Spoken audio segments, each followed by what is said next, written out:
Now, in my last video, we talked about how the government-funded news was telling us the government was doing a great job.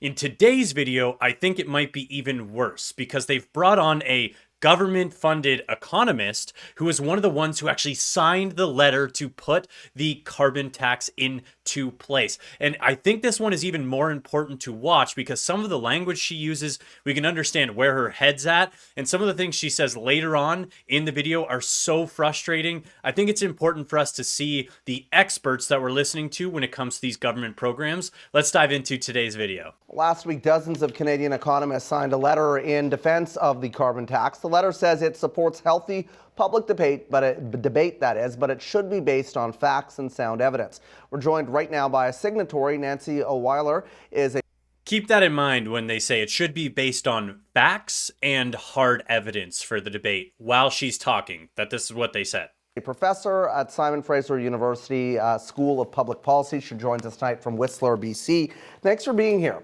Why was it so important for you to sign this letter? Because we want to bring to the Canadian public the information that studies and research and data has shown that address some of the misinformation that is being spread across the country. You say that, there's a lot of misunderstanding surrounding this tax. Why do you think that is? Well, I'm not here to talk about politics, but you just have. So I don't remember him talking about politics. I remember him saying, what are the misunderstandings of the tax, which we as Canadians would like to know more information on the tax. It's not that political. It's an easy thing to cover. It's an easy thing for people who oppose the current government and its policies to pick on something that is visible to the public. The carbon tax is visible, but that's also one of its strengths. And one of the weaknesses of what policies that we're actually not sure what policies they're proposing because we haven't seen them, but regulations impose costs on people too. They're just a little bit harder. That's also not true. I'm not going to pick sides here, but Pierre, one of the biggest opponents of the carbon tax, along with us Canadians, has said he wants to invest in alternative solutions, bring those forward. He thinks that it's important for us to invest in alternatives versus punish Canadians. Trudeau wanted to go the punishing Canadians route, which she's talking about. So, not great on her side. To determine. So this is something that people can see and it can galvanize support. But we're here to talk the Economist letter. We're here to talk about what the Economist letter numbers really show, not just the rhetoric and the misinformation that's being spread. Okay, so let's talk about that then. A popular argument is that if the tax on gas goes up, so does manufacturing and shipping, and therefore so does everything else. So why shouldn't people believe that they're going to lose money in the long run? Well, let's talk about let's parse that out a little bit about losing money in the long run. First of all, there has been good research to show that yes, prices do go up. There is no question the price of gas goes up at the pump. The price of home heating oil goes up unless you're in the Maritimes where it's been exempted. But how much does it go up? And we know exactly how much it goes up because the taxes are public. Right now, the increase was over 3%, but I believe it's like, $15 a barrel it's just increasing by, so, or a ton or whatever it is. But I mean, like, we have the numbers. So to be like, how much does it go up? Like, we know. So you don't need to be like sneaky about it. What are the other market forces that we have no control over that are affecting those prices? So let me give you an example. The price of, and as your reporter said, the price of gas in British Columbia, where I live, is high, and it has been high. But one of the reasons it's high is because of the price of the product. And that's because of factors totally beyond the control of the federal government or the BC government. It's cost of oil, which is set on international markets. It's the refinery costs. So the price of gasoline went up from $1.76 to $1.90 before the new increase in the carbon tax ever hit. Okay, let's dig into that a little bit. This economist, university professor economist, has now made the argument that because the price of a product can fluctuate, the carbon tax isn't impacting the price.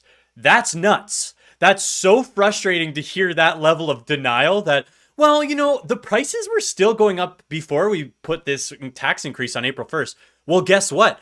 This carbon tax has been around for years. So the prices have been going up for years. And yes, of course, gas is a particularly fluctuating product. When the cost of barrels change, the price that we pay at the pump changes. The fact that the price fluctuates doesn't change the fact that every time you increase your taxes, which don't fluctuate, correct me in the comments below, it does if I'm wrong on this, but the taxes don't fluctuate. It's an increase in price that's being done on the carbon tax.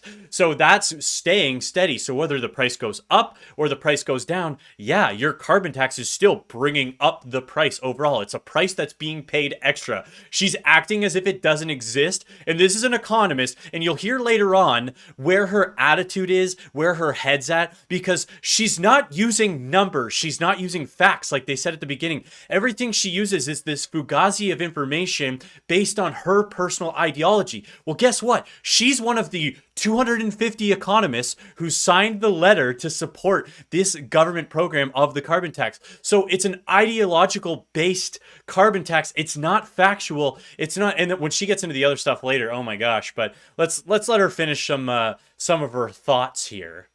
And then the price of oil can go down, and then our price of gasoline will go down. So But not we the don't tax. control those prices. So that's point number one. Point number two is a study has shown that the increase, and this was done it was done by Statistics Canada and verified by a team of very respectable economists. The price of food attributable to the carbon tax has gone up by 0.3%. Now that's not nothing, but it is not doubling your price of food. It's not a 1% even price of food. So yes, it does flow through to some extent, but we're missing the point about the carbon tax and prices in general. The price is there for several reasons. One is to say, look, it is expensive to burn fossil fuels because it is contributing to climate. I have to pause there because I want to address the point of it's not being attributed to food. That has already been disproven. One, you've got a government-funded statistic agency telling us it doesn't increase, but that's impossible because the farmers from their mouths directly are saying, yeah, we're raising our prices. The farmers are saying they're raising the prices. Then those raw, food materials are sent to the food production companies, which are then also charged carbon tax. So the farmers got charged carbon tax, they're shipping carbon tax. So now they've raised their prices. The food manufacturers have to raise their prices. And also it's taxed on both of those levels on the transactions as well. The packaging companies at the food processing companies also raise their prices, which means the prices at the food companies who are sending it to the grocery stores have already raised their prices.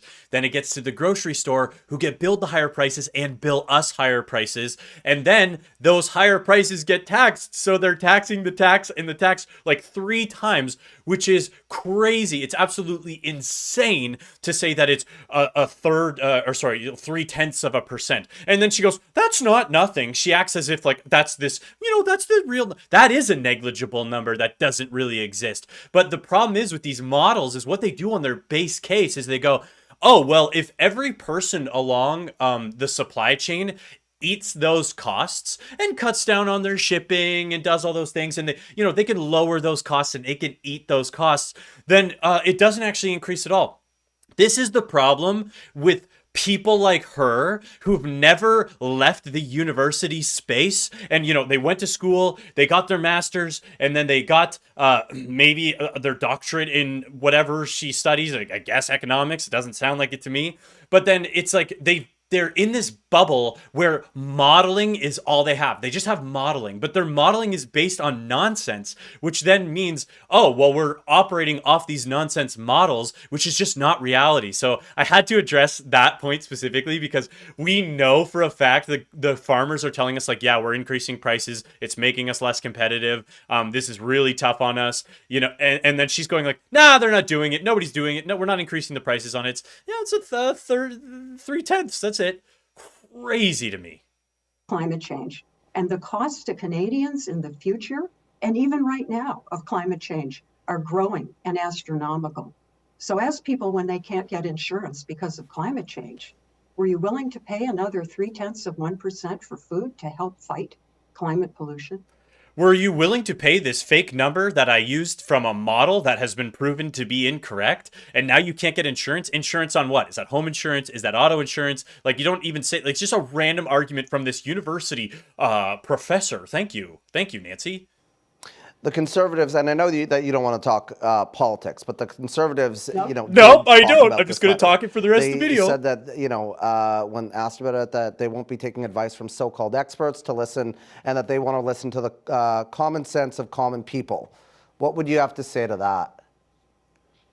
Well, I don't know. The experts look at the data. The experts look at the fact. When I have a problem that requires an expert opinion, like a strep throat, I go to the doctor. Right. And economists and the Congressional Budget Officer and office has had the same studies. So the so-called experts include a lot of people that are trusted to provide data and credible information. Okay, trusted by who? Also, the congressional budget officer did say that Canadians would be paying higher prices. So she's like, yeah, no, they looked at these studies. Yeah, they said that they're going to be paying higher prices as well. The problem with her argument there, which is the argument, the appeal to authority of, oh, well, I trust the experts. If I have a problem, I go to a doctor. Yes, if you have an individualized problem for you, in your singular person, you go to an expert who comes up with a plan for you. We don't go to experts who make blanket statements for tens of millions of people, for an entire country, who say, we're the experts, this is what we're prescribing to be the best thing for all of Canada. There's no nuance, there's no individualization, we're just prescribing this, that the carbon tax makes sense for everybody because that's what the experts say. I go to a doctor when I'm sick, and that doctor prescribes me a super specific antibiotic to my super specific condition. That means all experts can just make blanket statements. Thanks, Nancy. Including our statistical agency, our Congressional Budget Office, and over 250 economists, many of whom are, consulted by the very people that are opposing us. Yeah. Yeah, many of those economists are just university professors, again, in the same position as Nancy, who also are government subsidized employees. Like, the government sends money to these universities. They're publicly funded in a lot of ways. And it's not that hard to find 250 university employees who are willing to align themselves with the liberal government and Justin Trudeau. Because you'd be hard pressed to find 250 who disagree with him, and this is again based on ideology, not facts. Opposing our views. Yeah, and I know, so many of you signed this letter to try to really, get the message out about what the reality is versus what the rhetoric is. The debate is heated, though, surrounding this issue. We are, with an election roughly, a year, perhaps two or more away. Where do you see the future of Canada's carbon policy going? And is this a concern for you? Before we get into her ideological answer, which is pretty frustrating, I am a real estate agent in London, Ontario. If you do want to work with me or have any questions, I do have a link below where you can contact me. If you don't live in London, I do have a real estate network all across Canada. Reach out to me. We can find you a hand-picked real estate agent for your area. Let's get back into old Nancy. Yeah, Travis, what I'd like to see is us to focus on solutions. Mm-hmm. I'd like to see us, and if we focus on things, and I like to focus on affordability. So one of the ways to focus on affordability is to come up with climate policies, of which the carbon tax is just one. And the Premier of Newfoundland calling for incentives. There already are incentives. There already are carbon refunds to people. So I'd like to see us talking about things like ensuring we have enough electricity to meet our needs, because we produce electricity and then we control the prices. So if we're talking about affordability, let's talk about putting our heads together and working together to say, do we have enough capacity to power all of the things that we need? Electricity is essential. Yeah, and you'll notice these people never, ever mention nuclear, and nuclear is one of the cleanest, most efficient energy sources that we have. But of course, you know, these environmentalist liberal types, they never mention it. And again, she's like, oh, you know, the carbon tax is just one of those options. What she lists there is like that the carbon tax is just inevitable. What she also doesn't list is that we're the only ones with a carbon tax. We're only 1.5% of global carbon emissions. They are conveniently leaving out the point that Canada is incredibly green, covered in forests. So yes, 1.5% of carbon is created, but our trees need carbon, our forests, like we're so green. We have so much area and space in Canada that needs that carbon. So it's not like this is 1.5% of carbon that is not going anywhere. It's also absorbed. We can generate it in different ways, but we have to have it. I'd like to see us moving the discussion from getting rid of a tax to saying, what can we do to protect our children and our grandchildren and have the power we need and the new industries we need to compete and be prosperous and help well-being in this country. That's what I'd like to see. Maybe a little optimistic, but we have done it before. A very notable prime minister who sadly just passed away was one of the champions of environmental policy. Let's try to do that again instead of fighting over policy changes. Again, this is where the ideology comes out that she's just talking about what she thinks is best based on her politics, based on a prime minister who just died. We all know who that is. So you can see that Nancy just only cares about, don't eliminate the tax, don't even discuss it. We need to just get more environmental incentives for these other things. So more government spending. You know, that's it for today's video, guys. I am a real estate agent, like I mentioned earlier. Reach out to me in the link below if you do want to get connected with myself or somebody else across Canada. I think these videos are going to keep coming. Thank you so much for watching. We're seeing so much of these nonsense takes. Have a great rest of your day and tune in for the next one.